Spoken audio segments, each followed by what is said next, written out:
welcome one of ISITE's founders, Jeff Kramer.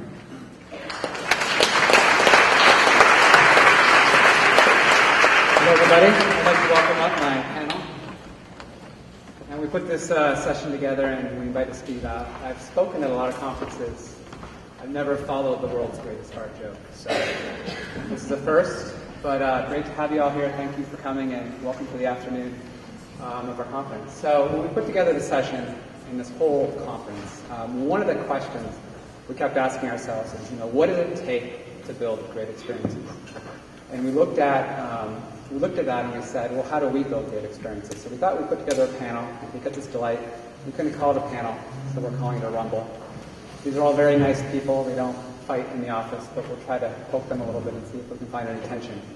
But the idea of this rumble is that we're going to look at how these experiences get built and what the different perspectives are from the different roles on the team. And knowing who registered for this conference and all of you in attendance, all of you represent very different roles in bringing experiences to life, whether you're on the business side, thinking about marketing, whether you're actually have your hands in the code and are developing, whether you're a user experience designer.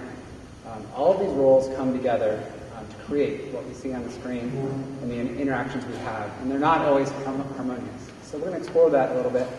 And then we're going to involve all of you in a live test. So we're actually going to create a live A/B test looking at a specific page and see how that can work using crowdsourced feedback. So be thinking as we talk what makes great experiences. So, need my clicker. In thinking about all the different roles, I thought back to when Paul and I first started the company and what the state of web development actually was back in 1997. And it basically was Paul and I in a room, and there was this job title back then called the webmaster. And this title actually still does exist in a technical role oftentimes, but this idea of a webmaster was a single person inside the organization that was responsible for everything that happened on the web. And they had to be a jack of all trades. They had to keep up on all this emerging technology. They often were the one doing the laborious work of putting up content, editing code. And what happened is as the web emerged and as the digital discipline emerged, this became harder and harder to keep up. This wasn't one person's task, but this idea of the webmaster is still stuck in our kind of lexicon from 1998. And I remember when we first started, it was Paul and I. He'd spend the mornings looking at dialing for dollars, going down the yellow pages and dialing 100 companies in the morning. And then we'd sell a few websites, and I would be our creative director, I would be our developer. And this was back in the day when there was no CSS, it was all HTML. We coded HTML by hand, of course, because we were one of the good shops. But I had mastered the 1x1 spacer pixel. So any layout you needed, I could make happen. And then we figured out, this is not good enough. The discipline started to emerge. I was a really crappy creative director, and we started to hire people that actually knew what happened. And this idea of a webmaster really became a thing of the past. And it's getting more and more complicated, right? When you look at the roles, that we have on a web team today, they're very specialized.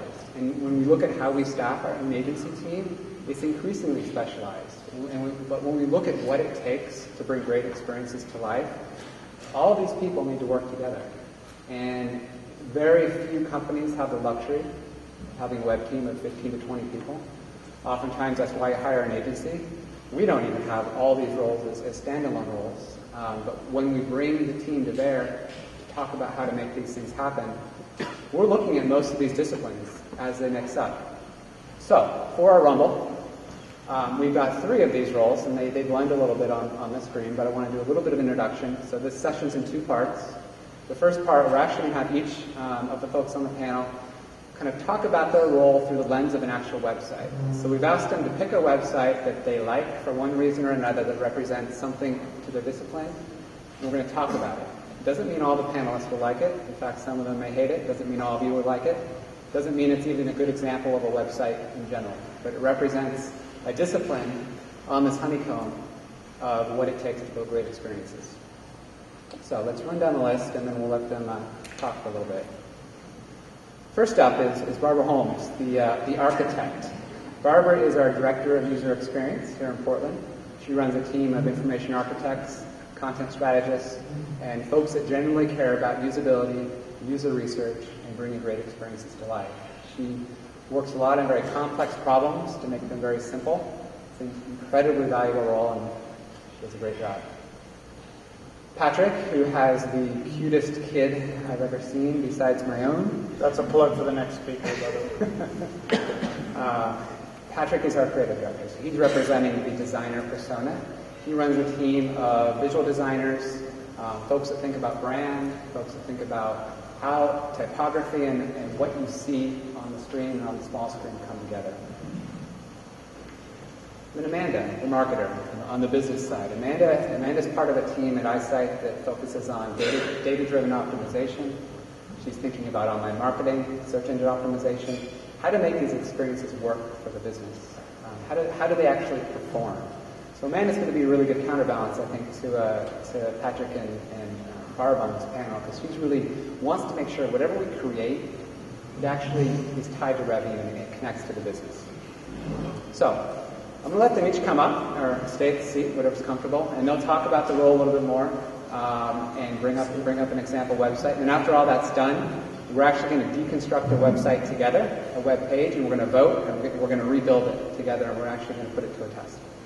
So, let's go. You're up, Barb. Okay, thank you.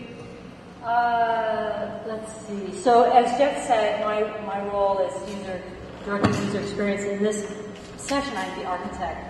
And so by architect, that's really the planner and the big picture and the vision. So it's a little bit of business analyst, a little bit of marketing goals. It's a lot of user research and market research. It's trying to plan and shape an experience or a website that is going to appeal to the target audience, fulfill some business needs, and move the brand forward. So the site that I wanted to show is the Milwaukee Police News site. I'm not sure if any of you have seen this. It is making the rounds in the design world now. And what's really interesting about this site, I'm a walker and a talker, sorry, is that it transforms a community's police department into a video game. Or maybe your reality show that's going to be on TV on Thursday night at 9. And I thought that was absolutely brilliant, because how many government, state, or federal, city government offices look like this and draw you in like this? This is a parallax scrolling site, which is very cutting edge. New design parameters, the sense that everything you need is in one place. The visual imagery is very rich, it's very immersive. It makes this police department as much, their staff are heroes. These are local heroes. So I felt like it's a PR site, it's a news site. So I thought it was a great example of really being on target and on brand and transforming the kind of action hero that we see in video games and in the movies to your neighbor down the street who actually works on the police force. And so I thought it was a really good example for that. And I know that Patrick and Amanda are going to poke at me for this. Well, first of all, I really like this site from a design standpoint. It's organized really well. It's very dynamic. It's very impactful. It does look like CSI Miami. I keep waiting for them to come up with some new technology that actually doesn't exist, but then use it in the website and enhance zoom, and then all of a sudden you can read what this little tiny camera caught on pixels here. But part of it for me was not the design styles and things like that, but the ethics of advertising. I don't know. Thinking about how that sites like this kind of glorify a really serious, dangerous job, and using sort of game sort of styles to entice kids who are into games and things like that. I worry about some of like the Army who does a little bit of that. But bringing in like, how many people want to go to Milwaukee now? Not that many, probably, because it's this battlefield Earth post-apocalyptic. Like there's no grass anywhere. Like the destination for the video gamers. I mean, like if you scroll down to where they're like all lined up, all of them are lined up. There's this like background that looks like a bomb went off, and all the buildings are all the dirt is like just corroded, and it looks like broken cement and all this, and everything's kind of designed to make them look tough and heroic, but I mean, It looks too scary. I'm not going to visit Milwaukee after this. Well, and I think the site looks great as well, but I really question how well the site performs, because if you look at the area of content where they're updating the most frequently with their news, it's a really odd way of kind of navigating through that experience. You have to click on the story, it pops up a window, but there's no ability to deep link to any of the content that they have here. So, if you want to click on one of those links, I'll show you what happens. So they give you the option, Scroll down a little bit. Yeah, if you scroll down a little bit. Yeah, so they just say link to this article, but when you open that, it's something that pops up that you have to copy and paste, and then you have to paste it to wherever you're trying to link to if you wanted to share it out or something like that. And then what's really weird, that really bothers me about it from a measurement perspective, is that what the link that deep links to the actual article just redirects you to the main URL for the website. So it'll pop you out to the content that you were trying to get to, but it's a nightmare from, the perspective of trying to look at your analytics and understand which of these stories are people most interested in, and how many people are sharing them out, and how many people are linking to these, which also has an impact on search engine performance. So again, on the continue on the search engine side, I have a major problem too with the way that they've done the parallax scrolling here. It's really cool and it looks nice, but if you watch the URL, it just keeps changing as it goes down the page, but if you look at the code, all of the content is there. So basically they have duplicated this content across every single URL that they have, which is a major no-no for search. How many folks in the audience like what they see here? Good site? Few people. Okay, well let's keep moving. So Patrick's So one of the sites that I picked was Fast Company's design blogs.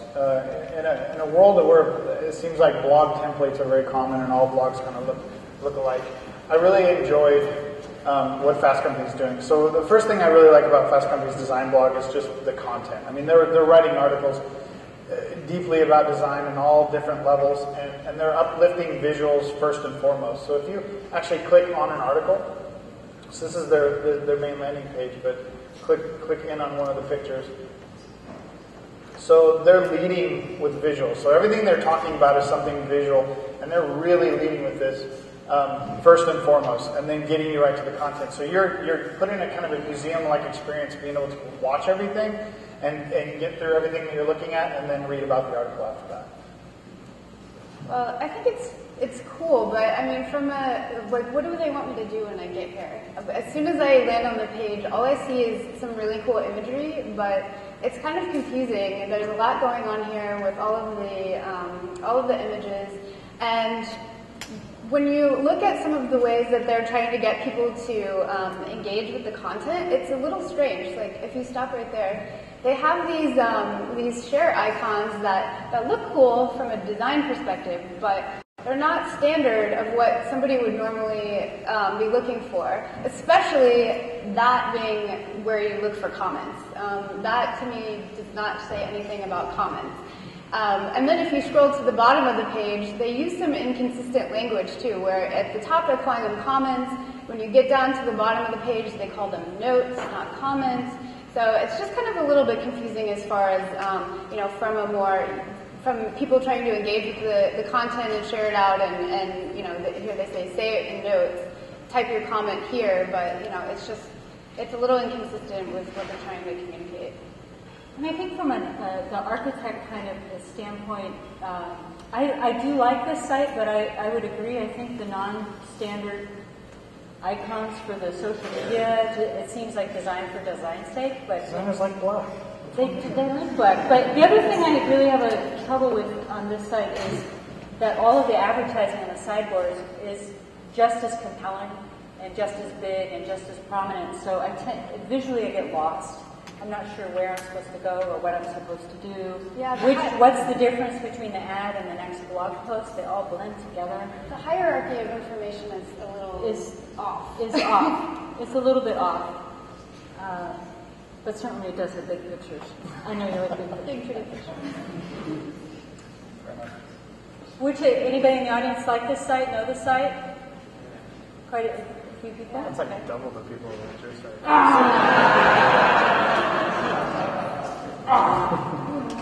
Let's see how many people like this. All right, well, let's keep it moving. Amanda, what do you got for us? All right, well, I am a data lover at heart as a marketer, so I'm always interested in communicating with the right audience, but using data to really inform strategies and do testing and data analysis to really refine those experiences over time, and really focusing on ROI, but also giving a good experience for the users. So I really love this site. This is Forrester. If you're not familiar with them, they've been around for a long time. They have tons of content on their site, and this is a relatively new design and sort of approach that they've taken with their website, where they have really taken the idea of self-selecting your personal experience on their site to kind of about as far as you can take it. And I really like that they're, really trying to segment out their audience, and they're trying to direct people right to the information that they think is most relevant based on your profession. Well, it makes total sense, because that silhouette over there are totally marketing and strategy professionals, while these silhouettes over there are totally IT, because you can't move them around and change them, because otherwise I know I see myself in there. I am going to push on that this example of personalization is a good thing. I'm not sure that I agree with that, because this is a research site, and one of the great beauties of research is the lateral thinking and the lateral jumps you make as you're researching one thing and something else catches your eye, and it lets you set connections. And when you force people to pick a channel and you go down that water slide, you lose that. You lose the ability to draw from the broad experience of all of Forrester's research. And I don't think that this is successful. That's true, but they are allowing people to go straight to the content that is most likely to be relevant to what they're looking for, and not having to use criteria. I'm not even sure whether I think the technology industry professional. I'm a person first, data second. I'm one of those two on the right. I don't know which one, but I think if you click into one of these, the other thing that kind of bugs me about the personalization strategy on this one is... I did say they take it really far. They did take it really far. Oh, it's not showing up. I think you have to click into a category. If you choose a profession, you'll suddenly, choose the customer experience person there. Well, and all CMO and marketing people look like that, and all experience professionals. Yeah. Just like that. how many people like these business stocks? Or, So I know that I'm a customer experience professional, but the last time I looked in the mirror, I did not look like that. I should add from that we strive to have a very positive relationship before No, we none of the opinions represent Forrester. that of the agency. But this is a case where, for me, from the architect and user experience point of view, I feel like they're pushing it a little too far, and that the actual content and the research that they have should be what's front and center about trends and what matters to professionals, rather than leading with the role first. Yeah, if you could click into one of these, it's interesting because they have the kind of very clean design metaphor. They're very sharp, crisp lines, and then they kind of forget about that as they make this really giant, annoying Web 2.0 bottom navigation thing that is all beveled on top of something that we really wish had a better grid. But, Can you go back to and select a role? So I want to show you what happens once you select a role, which I should mention, you only do this the first time you visit the site. You don't do this every single time you come through the site, because admittedly, it's a little time-consuming. So if you click on Make This My Role, then it takes you into the site. And now everything that you're seeing is personalized to your role that you've designated for yourself. So it's a really great example of using data for audience segmentation, and then the output of that being the ability to really personalize content for each different segment that you've identified. Well, that makes sense, because we picked interactive marketing professional, and that's us right there. Yeah, that's what we What are. I find interesting about the site is that, most sites have the big global navigation on top with all the formal sections that kind of orients you. They've actually gone with almost a completely search-driven and contextual interface, and they don't wrap kind of the standard bar around the top and the left that has kind of navigation, sub-navigation. I'm just wondering how that actually performs, or if it's easier for users. Yeah, I think that's a good question, but I do appreciate that they have a really good, strong call to action towards the top. What do you need to do to succeed? And so when you click on one of those areas, you're literally one click away from being able to purchase a maybe $500 research report, which is ultimately what they're trying to get you to do, is to buy a report or register for a webinar or something like that. So they've done a really good job of just giving people a really direct path to what the action that they want people to take on the website. And they're also using other means to kind of direct people to the right content by using ratings and comments and things like that, which I feel are really valuable when you're looking at buying, say a $500 research report. If it has feedback from other people in your industry or a rating system, then that can really help you if you're deciding between a couple of reports that seem similar or that seem like they might be valuable, which one you want to purchase. But I know Barbara has a... Yeah, I don't like the ratings on this site. I just think it's not matched with the intent of the site. I know that their goal is to sell research reports, but people looking for research need a more neutral, authoritative kind of bent. And I just think the random ratings and random comments don't add to that. They don't add the relevance for me. I think I'm old school in that regard. Perhaps if they put like another silhouette at the bottom, like every time somebody maybe downloads if I it, you get knew, another silhouette. if I knew who the people were and I thought, I knew enough about them, that they lent authority maybe, but most of the comments and ratings are kind of anonymous. And I don't know, I just started thinking about Amazon.com and how the ratings functionality there has become this kind of micro-fiction, sort of fun creative writing exercise for people. I just So imagine, that's what I anticipate. I just envision that happening to Forrester, and I think that would dilute the brand. I just imagine some of the smart cultures that are kind of, using this research and creating great things from it. And then, I don't, not too many people that I work with, that's their kind of everyday look that they kind of go through, so. Well, I agree that the role is a little bit too prominent here. Like, once you've selected your role, do you really need to be reminded that, that's who you are and what you don't look like? That woman is she's holding a binder full of men. Oh, yeah, that's good. On that note, so I think what's interesting about this conversation, come on, moderator, pull it back together.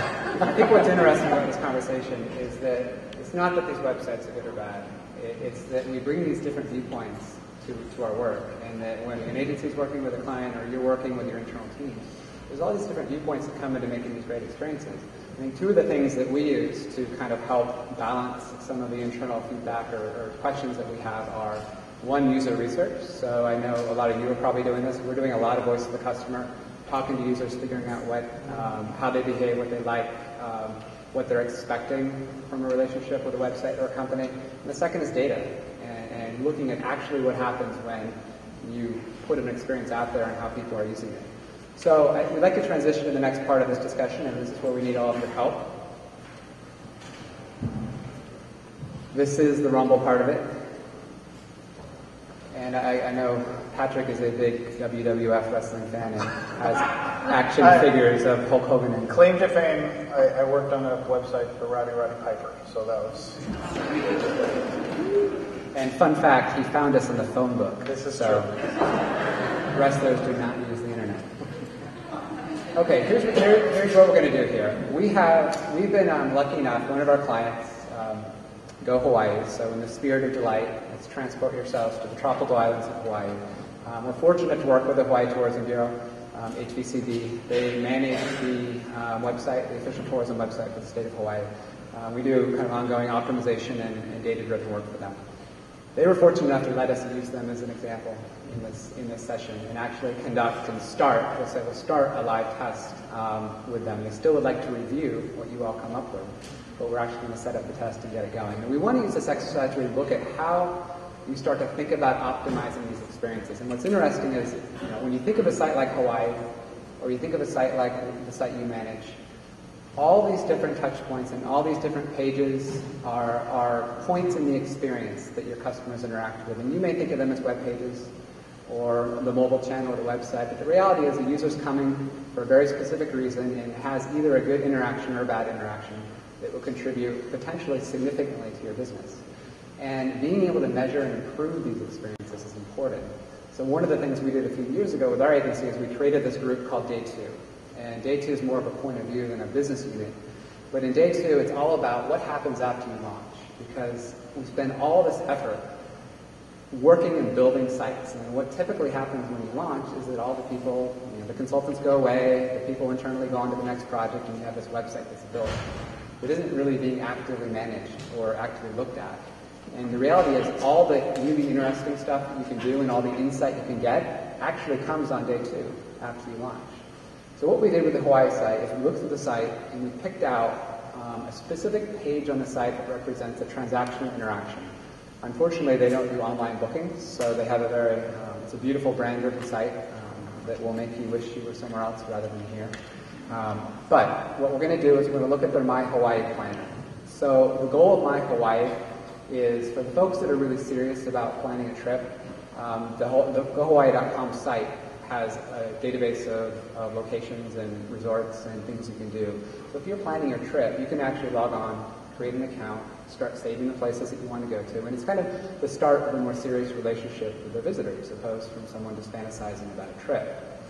So this My Hawaii page, in terms of creating the account, is very important for Hawaii because if they have someone register, they can learn a lot about them. They can connect them with their membership organization. So they can connect them with the businesses on the island, and they get a better sense of what helped this user plan their trip. This is their current form. So what we're going to do, I think I hear the Milwaukee police outside. All right. What we're going to do is we're going to deconstruct this. We've kind of, and for the sake of time, we kind of have some pre-planned areas that we can optimize, and I'm sure you guys see a few right now. So we're going to look at what are the elements or containers on this page that we can actually optimize. What might impact conversion and the likelihood of someone either going through this experience or saying, yeah, I don't think so. Some of these might be pretty obvious, some of them aren't. The great thing about testing is a very humbling experience. Every time I think I know the answer to something and we get a test result, I'm dead wrong. And we've been doing this for a while. So I think the great thing about testing is you never know until you put it in the wild. So let's start with the form elements. Forms are a very kind of obvious friction point on sites, and I think forms represent areas where it's a trade-off between what does the business need to capture, to provide value and get value, and what's the least amount of information you can collect. And it is a very much trade-off. So on the Go Hawaii site, they have their standard form. It includes first name, last name, address. They do mailings, so they do mail things oftentimes like guidebook planning. So it is actually important at some point for them to collect the address. So our alternative option for this is what if we actually shrunk the form? Kind of obvious, but what we did here is we removed some of the optional fields and created a shorter form. This isn't always better for the business. It isn't always better for conversion, to be honest, but it is one of the things you can test. So starting out with kind of an easy one, but want to see a show of hands. We're actually, so what we're going to do here is we're actually going to vote on each of these elements, and we're going to keep track of which one wins. And then we're going to, after the session ends, Ryan Summers, who's here somewhere, who's one of our optimization specialists, is actually going to build this test out. So who would like to see the longer form on this site? Who is the brave soul that thinks the longer form? Wow. Okay, who would like to see the shorter form? Okay. I wanted to start off with an easy one. We're going to go with the shorter form, and as Barb, you can keep track here. Thank you. Okay, element 2. right rail. So by right rail, we're talking about what you see there. So they have a vacation planning widget, which allows you to dive deeper into the locations. We got some other featured content there. We have two options for you to consider. And by the way, it's perfectly acceptable to keep the control. Oftentimes the control, which in this case is what you see here, does win and is a better option. Option number one is a nice branded element that's easy on the eyes and kind of wraps you up into the spirit of Aloha. Option number two is blank. So reducing any noise on the right hand. So let's review those again. We've got some useful widgets. We've got a nice image, and we've got nothing. So who wants to have the widgets on the right? Okay. Who would like the image? Good set of hands. I'm not the only one. I told you. Who wants nothing? Oh no, it's close. Oh my goodness, that's close. Do you have a clear winner here? Well, I think the image has a slight lead. Let's try this one more. So, Okay, throw down around, guys. Let's just throw down. So if you can vote for anyone you want. Image. Image. Okay. Okay. No image. I think the image won. That makes Patrick feel better because he designed the image. Yeah. All right, element 3, the headline and blurb. So we have option 1, which is create an account. Straightforward, exactly what you might expect after you click on create an account. Very instructive. Option 2, plan your vacation with a free account. So we're actually adding a little bit of benefit-driven messaging. Still have account in there, but it's a little bit longer. Requires someone to read it, and potentially could confuse it. So, how many people want to create an account? Okay. Plan your vacation. That's a clear Option winner. 2. We're going to send Hawaii one big invoice for all this work. But let me know your bill rate. Okay, element 4, column layout.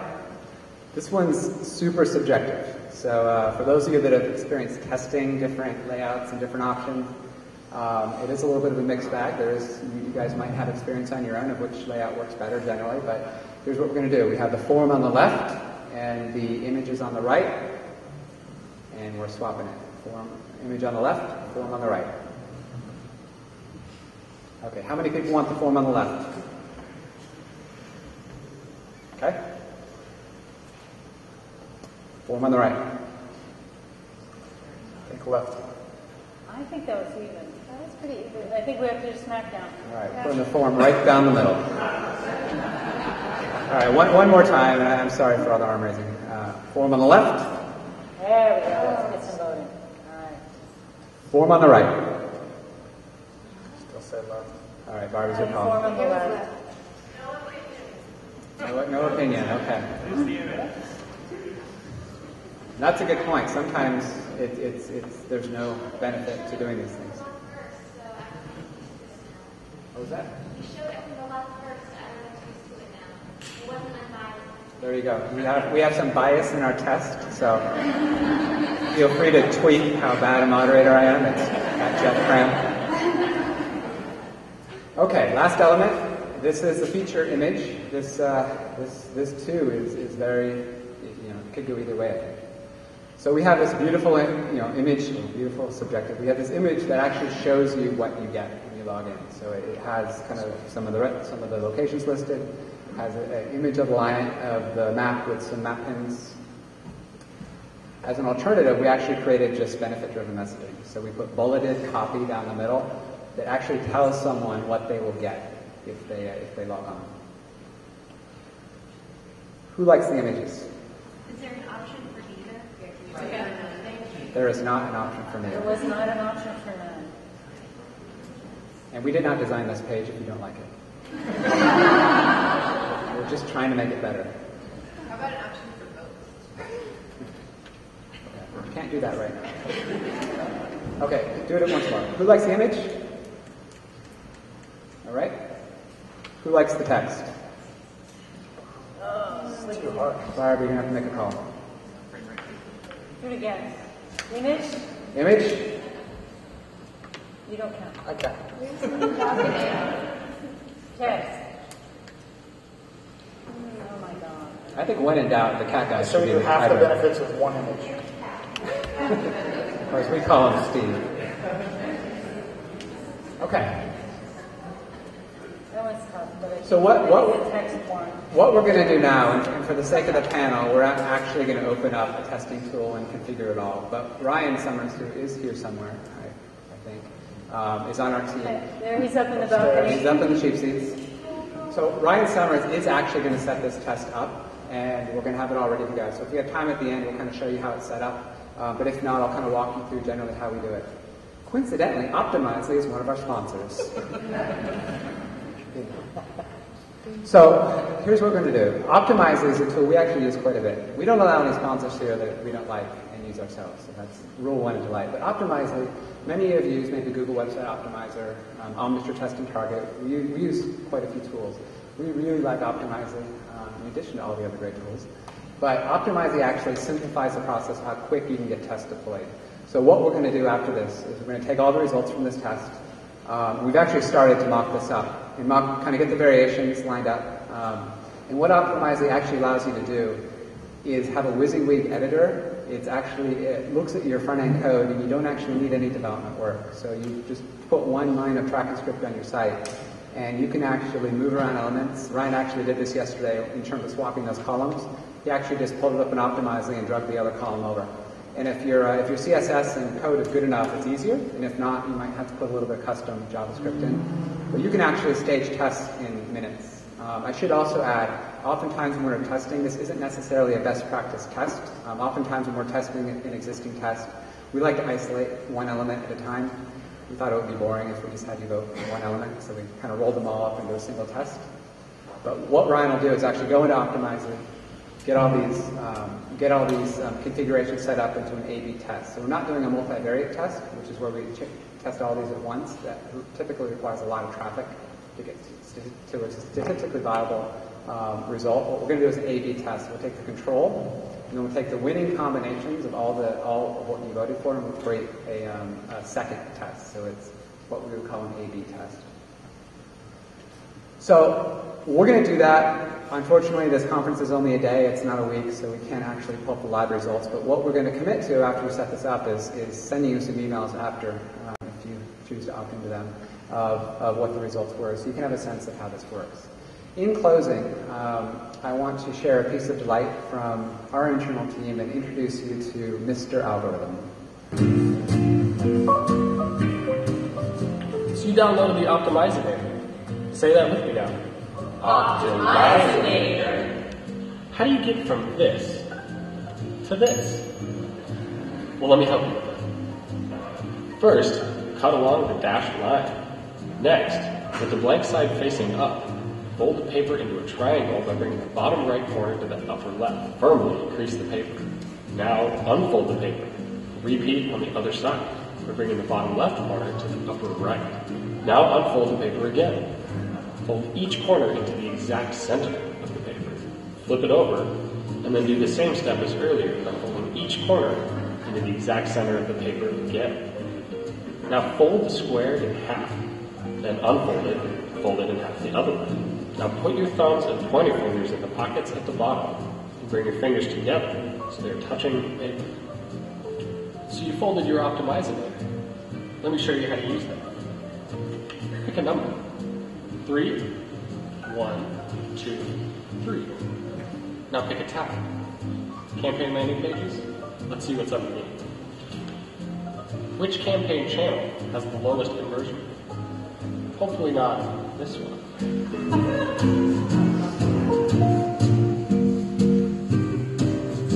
So in your packets, you have your very own Optimizer. And ladies and gentlemen, I have a very special announcement. Mr. Algorithm himself is somewhere in the audience. I don't actually know where Alan is.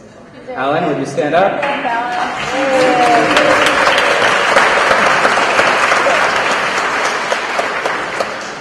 Alan Tyler is a member of our measurement and optimization team, and if you can't afford Optimizely or don't want to go all in, the Optimizinator is an excellent plan B. So with that said, thank you, and give a warm round of applause to the panel.